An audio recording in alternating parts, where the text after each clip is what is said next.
வேலுப்பரியின் மௌனத்தீவு தொடர் நாவல். அத்தியாயம் 8. தேடுதல். நிறைவான தூக்கத்தின்பின் தெளிவான மனதுடன் எழுந்த வேலன் அன்று குளியலறை கடந்து வீட்டின் அருகே இருந்த கிணற்றடிக்குச் சென்றான். கிணற்றிலிருந்து அள்ளி ஊற்றிய குளிர்ந்த நீர் அவனுக்கு விசாலமான மனநிலையையும் திடமான சிந்தையையும் அளித்தது. அதே புத்துணர்வுடன் சாமி அறைக்குள் நுழைந்த வேலனுக்கு இறைவனின் ஆசி அன்று பரிபூரணமாகத் தேவைப்பட்டது. வேலனைச் சாமி அறையில் பார்த்த அம்மாவுக்கு மிகுந்த ஆச்சரியம். இருந்தாலும் அவனை தொந்தரவு செய்யாமல் ஆரத்தியை முடித்துக்கொண்டு வெளியே சென்று விட்டார். இரு கைகளையும் கூப்பி இறைவனுக்கு வணக்கத்தை தெரிவித்த வேலன் கிண்ணத்திலிருந்த திருநீரை 3 விரல்களால் எடுத்து பயபக்தியுடன் சிவசிவா என்ற வண்ணம் தனது அகன்ற நெற்றிமேல் பூசியபடி கீழே அமர்ந்து கண்களை மூடித் தனது எண்ண ஓட்டங்களை ஆராயத் தொடங்கினான். எண்ணிலடங்காதெண்ணங்கள் வேலனைச் சுற்றி பரவியது. திடீரென என்னைச் சூழ இத்தனை நிகழ்வுகள் நடக்கக் காரணம் என்ன? இந்த ஏடுகளுக்கும் எனக்கும் கேசவ பிள்ளைக்கும் நடுவே என்ன பிணைப்பு? என்ற கேள்விகள் தொடர்ந்தன. தேடுதல் இன்றி எந்த விடையும் கிடைக்கப் போவதில்லை என்ற புரிதலோடு அந்த ஆழ்நிலையிலிருந்து கண்களைத் திறந்த வேலனுக்கு ஏதோ சில நிமிடங்கள் கழிந்தது போல் தோன்றினாலும் சூரிய கதிர்வீச்சின் அடர்த்தி அவை சில நிமிடங்கள் அல்ல என உறுதி செய்தது. தேடுதலை அம்மாவிடம் இருந்தே ஆரம்பிக்கலாம் என்று முடிவு செய்து வெளியே வந்த வேலன் அம்மாவைத் தேடினான். வேலன் வீட்டிலிருப்பதால் வெளி வேலைகளை அவனே பார்த்துக் கொள்வான். அதனால் அம்மா கடைகளுக்கு எங்கும் சென்றிருக்க மாட்டார். அந்த விசாலமான நாற்சார் வீட்டில் ஒருவரை தேடிப் பிடிப்பது சற்று கடினம்தான். கண்ணு கெட்டிய அறைகளினுள்ளே சலனங்கள் ஏதுமில்லாததால் வீட்டின் பின்புறமிருந்த தோட்டத்திற்குச் சென்றவன் அங்கே அம்மா தென்னங்கன்றுகளுக்கு நீர் இறைத்துக் கொண்டிருந்ததைக் கண்டு பின்வாசலின் படிக்கட்டில் அமர்ந்தான். அம்மாவின் கண்கள் வேலனை நோக்கித் திரும்பியது. என்ன அப்பு, இன்றைக்கு சாமியறையும் பட்டையுமாயிருக்கிறாய், என்ன விஷயமடா? என்று அம்மா வினவ வேலன் நடந்த எல்லாவற்றையும் விவரமாகத் தாயாரிடம் எடுத்துரைத்தான். அட என்னடா தம்பி, இதையெல்லாம் கேட்க ஒரே வியப்பாயிருக்கு என்றார். ஓம் அம்மா, எனக்கும் அப்படித்தான் இருந்தது. ஏனம்மா, எத்தனையோ நூற்றாண்டுக்கு முதல் யாரோ ஒருவர் எழுதினேடு என் கையில வந்து சேர்ந்தது என்ற கேள்வியை அம்மாவிடம் வேலன் கேட்க, காரண காரியம் இல்லாம எதுவும் இங்க நடக்கிறதில்ல வேலா என திடமான பதிலளித்த தாயாரிடம் மேலும் சற்று நேரம் உரையாடியதால் புத்துணர்ச்சி பெற்ற மனதுடன் எழுந்து சமையலறைக்குச் சென்றான். காலை உணவை முடித்துவிட்டு பாரியை தொடர்பு கொண்ட வேலன், பாரி, எங்கே, உன்னை இன்னும் காணவில்லை, சீக்கிரம் வா, பரேக்க வினோதனையும் ஏத்திக் கொண்டு வா என்றான். ஓமடா, சந்தைக்குப் போய்க் கொண்டிருக்கிறேன். அக்காவை அங்கே இறக்கிட்டு அப்படியே வினோதனையும் ஏத்திக் கொண்டு வாரண்டா என பதிலளித்தான் பாரி.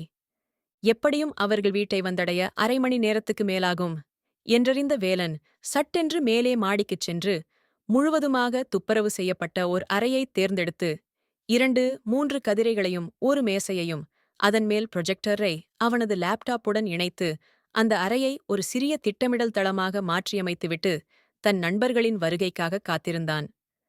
பாரியின் வண்டிக்கு உரித்தான பழைய ஹாண்டா புல்லட் சத்தம் வேலனின் காதுகளில் ஒலித்தது.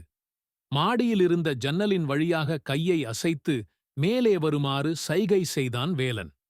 வாசலில் வரும்போதே அம்மா என்று அழைத்துக் கொண்டு வந்த பாரி அவரிடம் ஒரு வருகை பதிவை இட்டுவிட்டு மேல்மாடி அறையை நோக்கி நடந்தான். அறைவாசலில் நின்று கொண்டிருந்த வேலன் இருவரையும் அறைக்குள் அழைத்துச் சென்றபோது அவனது செயல்பாடுகளில் ஒரு தனி உற்சாகம் தெரிந்தது. புதுப்படம் ஏதும் வந்திருக்கா வேலா? ஏற்பாடுகள் எல்லாம் பலமாக்கிடக்கு என்றபடி ஒரு கதிரையை தன் பக்கமிழுத்து அமர்ந்தான் பாரி. இவன் பட்டைய பாக்கேக்க எனக்கென்னவோ திருவிளையாடல் படம் போடப் போறான் போல தெரியுது என்றான் வினோதன். இப்படியே கதைச்சுக் கொண்டிருந்தீங்களென்றால் இன்றைக்கு சூரசம்காரம்தான் என்றான் வேலன். ப்ரொஜெக்டர், லேப்டாப், இருட்டிய அறை, நாற்காலிகள் இதையெல்லாம் கண்ட பாரி உண்மையிலேயே ஏதோ படம் பார்க்கப் போவதாகவே நினைத்தான். பள்ளிக்காலங்கள் முதற்கொண்டு நண்பர்கள் அனைவரும் திரைப்படம் பார்க்கக் கூடுவது வேலனின் வீட்டில்தான். அதனால் பாரி அவ்வாறு நினைத்ததில் தவறேதுமில்லை. ஆனால் வேலனின் தீவிரமான முகம் அவன் முக்கியமாக ஏதோ ஒன்றை பரிமாற எண்ணுகின்றான் என்பதை சொல்லாமல் சொல்லியது. பாரியும் வினோதனும் பரிகாசங்களை விட்டுவிட்டு சற்று தெளிந்தவர்களாய் சத்தமின்றி அமர்ந்து கொண்டனர். நான் சேகர பிள்ளையத் தேடிப் போகலாம் என்று முடிவெடுத்திருக்கிறேன் என்றான் வேலன். டைம் டிராவல் செய்யற அளவுக்கு நாங்கள் வளர்ந்திட்டமா என்று அவனை இடைநிறுத்திப் பேசிய பாரி, உனக்கென்ன பைத்தியமா வேலா? அறிவு கெட்டத்தனமா கதச்சு கொண்டிருக்கிறாய். முதல்ல இந்த விஷயத்தை மறக்கப்பார் என்று கனத்த, அக்கறைமிக்க, கோபமான தொனியில் கூறினான் பாரி. நான் சொல்றதக் கொஞ்சம் கேள். இல்லாத ஒன்றை தேடிப் போறன் என்று சொல்லவில்லை. அப்போது சேகரப்பிள்ளை மட்டும் இல்லாம அவரோட சேர்ந்து மொத்தமா 84 பேர் அந்த கப்பல்ல போயிருக்காங்க. அவங்களோட சந்ததியில ஒருத்தர் கூடவோ இப்புயிரோட இருக்க மாட்டார்கள் என்ற வேலனின் ஆழமான கேள்வி பாரியைக் காட்டிலும் வினோதனை வெகுவாக ஈர்த்தது. வினோதனும் வேலனின் கேள்வியை ஆமோதிக்கும் வண்ணம், இது ஒரு சரியான கேள்வி. இதை பற்றி நானும் யோசிச்சனான்.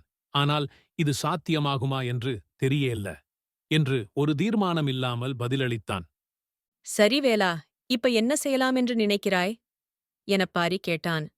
முதல்ல இந்த ஏட்டுக்கும் எனக்குமான பிணைப்பை நான் உறுதி செய்ய வேணும். அதற்குச் சாட்சியாயிருக்கிற முக்கியமான விஷயம் என் குடும்பப் பெயர். என் பெயர் வேலுப்பிள்ளை. என் அப்பா பெயர் இரட்னம்பிள்ளை. இதை எழுதினவரின் பெயர் கேசவப்பிள்ளை. அவரின் அண்ணனின் பெயர் சேகரப்பிள்ளை. அது மட்டுமில்லாம அண்டைக்கு எங்க அம்மா தன் பூட்டி சொன்னதா ஒரு கோவில பற்றியும் அங்க கணக்கு பிள்ளையா எங்கட அப்பாவின் பரம்பரை ஆட்கள் வேலை செய்ததாவும் சொன்னது உனக்கு ஞாபகம் இருக்கா? அதே மாதிரி கணேசலிங்கம் மாஸ்டர் சொன்னதை யோசிச்சு பாருங்கோ.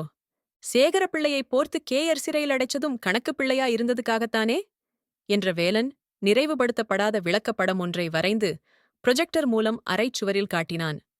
இந்த விளக்கம் ஏற்கக்கூடியதாகவே இருந்தாலும் அவர்களை தேடிப் போவதால் பலன் எதுவும் இருப்பதாக பாரிக்குத் தோன்றவில்லை. மீண்டும் வேலனிடம் வாதாடினான்.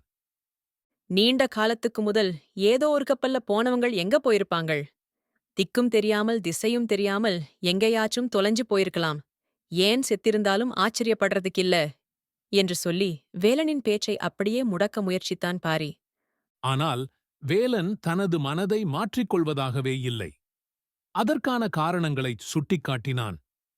இந்த ஏட்டை எழுதியவர் எனது மூதாதையராகத்தான் இருக்க வேண்டும் என்பதற்கான சான்றுகள். எனது பரம்பரை பெயர் வழி, எனது பரம்பரை தொழில், ஏடுகள் கண்டெடுக்கப்பட்ட இடம் என்றபடியால் தனது தமையனைத் தேடிப் போக முடியவில்லையே. அவர் என்னவானார்? அந்தப் பயணத்தில் அவர் உயிர் பிழைத்தாரா?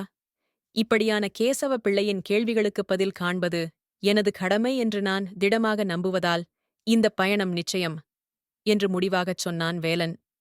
வேறு வழியின்றி உதவி செய்யச் சம்மதித்த பாரியுடன் ஏற்கனவே இந்தத் தேடலில் ஆர்வம் காட்டிய வினோதனும் இணைந்து கொண்டான். டார்சியின் கூற்றின்படி கப்பல் சென்ற திசை பற்றியும் அவர்கள் ஒரு தீவை அடைந்திருந்தால் அது எதுவாக இருக்கலாமென்றும் இணையதளத்தினூடாக தகவல்களைத் திரட்டத் தொடங்கினான் வினோதன்.